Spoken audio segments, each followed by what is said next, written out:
Oke, bismillahirrahmanirrahim. Assalamualaikum warahmatullahi wabarakatuh. Perkenalkan, nama saya Hari Saidan Ali dan saya adalah perwakilan dari kelompok yang beranggotakan ada Sugi Permana, Fani Muhammad Abdul Razak, saya sendiri Hari Saidan Ali, Mulfi Hilal Satria, dan juga Muhammad Febri.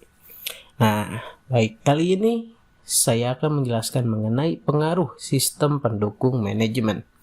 Mari kita simak. Yang pertama adalah latar belakang. Sistem pendukung manajemen atau MSS adalah kumpulan teknologi komputer yang mendukung pekerjaan manajerial, khususnya pengambilan keputusan. Sistem ini pada hakikatnya muncul ketika aplikasi sistem informasi berfokus pada penyediaan informasi dan dukungan dalam pengambilan keputusan yang efektif oleh para manajer. Karena menyediakan informasi dan memberikan dukungan dalam pengambilan keputusan oleh semua level manajer dan profesional bisnis. Oleh semua level manajer dan profesional bisnis adalah tugas yang cukup sulit. Nah, seperti itu. Maka diperlukan suatu sistem pendukung operasi yang disebut dengan sistem pendukung manajemen. Nah, jadi kurang lebihnya sistem pendukung manajemen ini digunakan oleh kelas atas gitu. Ada top, middle, low. Rata-rata digunakan oleh kelas top, yaitu level manager dan profesional bisnis. Seperti itu. Selanjutnya ada definisi sistem penunjang keputusan. Nah, konsep sistem pendukung keputusan atau SPK atau juga Decision Support System atau DSS pertama kali diungkapkan pada awal tahun 1970-an oleh Michael S. Scott Morton dengan istilah Management Decision System atau MDS. Sistem tersebut adalah suatu sistem yang berbasis komputer yang ditunjukkan untuk membantu pengambil keputusan dengan memanfaatkan data dan model tertentu untuk memecahkan berbagai persoalan yang tidak terstruktur. Nah, jadi emang ini tuh digunakan untuk mengambil suatu keputusan. Jadi diserahkan ke komputer, seperti itulah kurang lebihnya Bapak Ibu semuanya, atau teman-teman semuanya mungkin bagi yang menyaksikan video ini. Nah, selanjutnya ada tahap-tahap dalam pengambilan keputusan.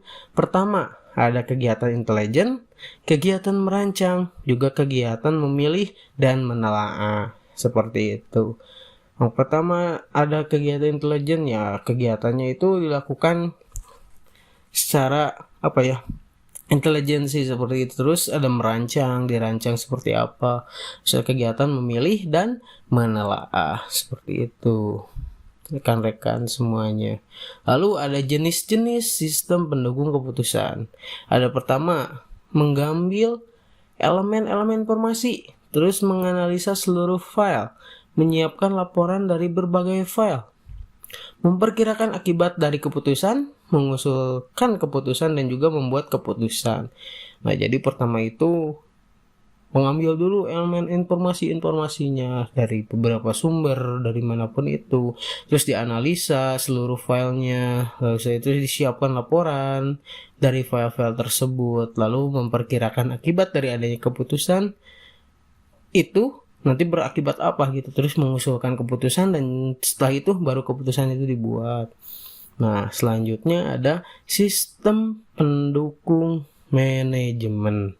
Pengertian atau manajemen support system atau disebut juga MSS adalah kumpulan teknologi komputer yang mendukung pekerjaan manajerial, khususnya pengambilan keputusan seperti tadi sudah disebutkan. Lalu ada model integrasi sistem pendukung manajemen. Model ini merupakan bagian dari elemen sistem manajemen basis model yang mencakup gabungan operasi dari beberapa model saat diperlukan. Misalnya, mengarahkan output suatu model, katakanlah perkiraan untuk diproses model lain, misal model perencanaan pemrograman linier. Seperti itu. Selanjutnya ada pemodelan cerdas, manajemen model. Nah, Pemodelan cerdas AI disebut ke dalam pemodelan cerdas. AI berusaha meniru kemampuan ini dalam sistem berbasis komputer. Pertama, AI itu berpikir dan bernalar, lalu menggunakan penalaran untuk menyelesaikan masalah, belajar dan paham dari pengalaman, memperoleh dan menerapkan pengetahuan, menampilkan kreativitas dan imajinasi, mengatasi situasi yang rumit dan membingungkan, menanggapi situasi baru dengan cepat dan dengan berhasil, mengenali elemen-elemen yang penting dalam suatu situasi, mengatasi informasi yang ambigu, bermakna ganda, tidak lengkap dan salah. Nah, itu untuk pemodelan cerdas. Lalu ada juga manajemen model. Subsistem manajemen model merupakan paket perangkat lunak yang memasukkan model keuangan, statistik, ilmu manajemen, atau model kuantitatif lainnya yang memberikan kapabilitas analitik dan manajemen perangkat lunak yang tepat, seperti itu. Lalu selanjutnya ada integritas dengan web sistem perusahaan dan manajemen pengetahuan. Pertama ada integritas dengan web sistem perusahaan. Di dalam sistem pendukung manajemen juga dipengaruhi dengan integrasi atau keterhubungan dengan web atau berbasis internet. Lalu ada manajemen pengetahuan. Subsistem Manajemen berbasis pengetahuan. Subsistem ini dapat mendukung semua subsistem lain atau bertindak sebagai komponen independen yang memberikan inteligensi untuk memperbesar pengetahuan pengambil keputusan. Subsistem ini dapat terkoneksikan dengan repositori pengetahuan perusahaan yang kadang-kadang disebut basis pengetahuan organisasi. Lalu setelah itu ada manajer dan dukungan komputer. Teknologi komputer sekarang ini merupakan bagian terpenting dalam dunia bisnis dan jenis dalam berbagai bidang lainnya. Pertama itu ada sistem pendukung keputusan atau DSS. Adalah sistem pendukung berbasis komputer bagi pengambil keputusan manajemen yang menangani masalah-masalah tidak terstruktur. Lalu ada GSS, adalah sistem pendukung yang berbasis komputer yang mengambil keputusan organisasi yang dibuat oleh kelompok atau grup secara kolektif. Lalu ada sistem informasi eksekusi atau ACE, adalah sistem yang berbasis komputer yang mendukung eksekutif dalam pengambilan keputusan. Teknologi yang digunakan akan menyediakan bagi para eksekutif informasi yang tersedia setiap saat, detail dan mudah untuk divisualisasikan. Lalu juga ada KMS, seperti ada sistem pakar atau ES, dan juga ada Artificial Neural Network, dan juga sistem pendukung hybrid. Nah, seperti itu. Lalu ada pengaruh sistem pendukung manajemen. Pengaruh sistem pendukung manajemen pada organisasi.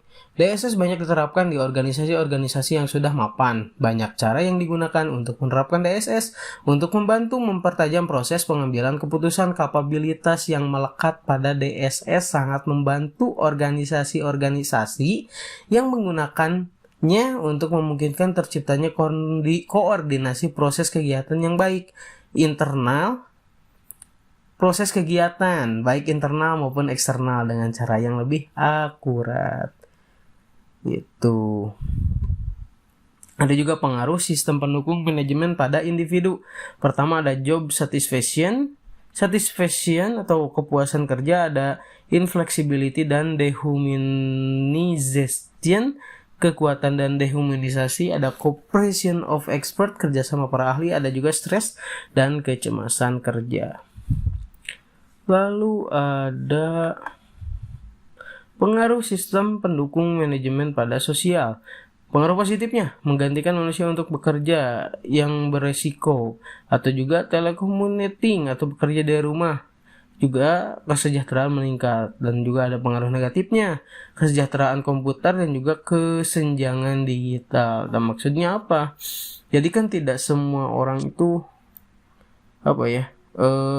memiliki komputer yang speknya mungkin cukup untuk melakukan ini gitu. Dan juga pengaruh positifnya, maksudnya apa?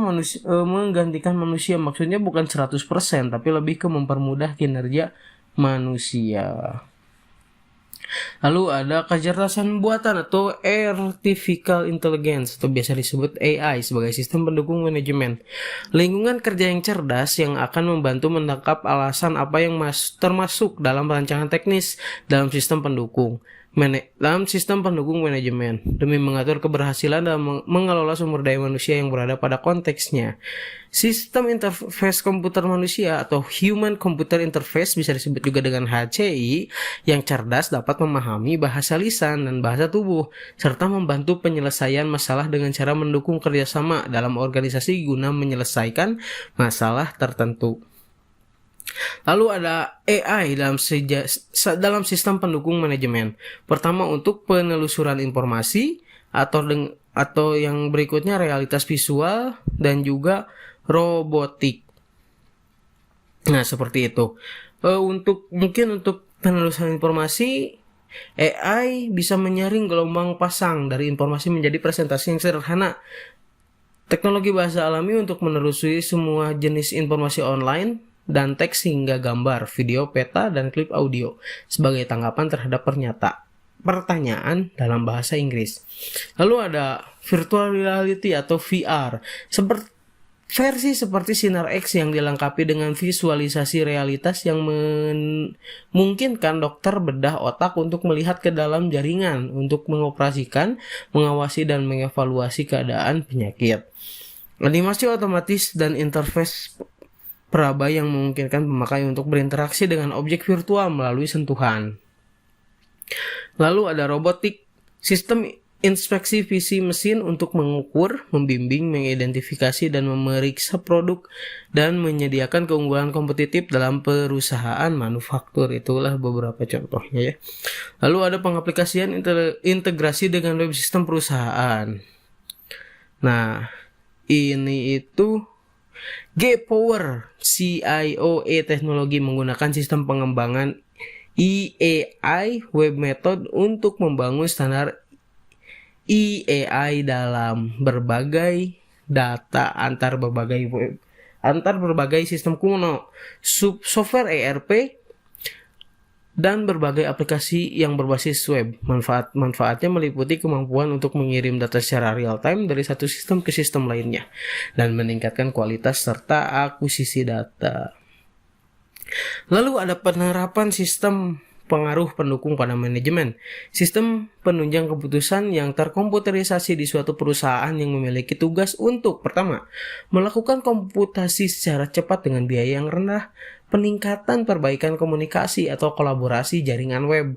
Yang ketiganya ada peningkatan produktivitas. Yang keduanya tadi itu peningkatan atau perbaikan komunikasi. Yang keempat dapat mengakses informasi yang tersimpan di beberapa database dan warehouse.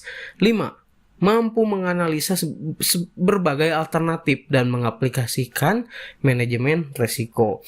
Yaitulah penerapan sistem pengaruh pendukung pada manajemen. Nah, mungkin sekian yang dapat kami sampaikan. Mohon maaf atas kesalahannya. Kesempurnaan hanya milik Allah Subhanahu wa taala, Tuhan kita semuanya. Sekian, terima kasih. Assalamualaikum warahmatullahi wabarakatuh.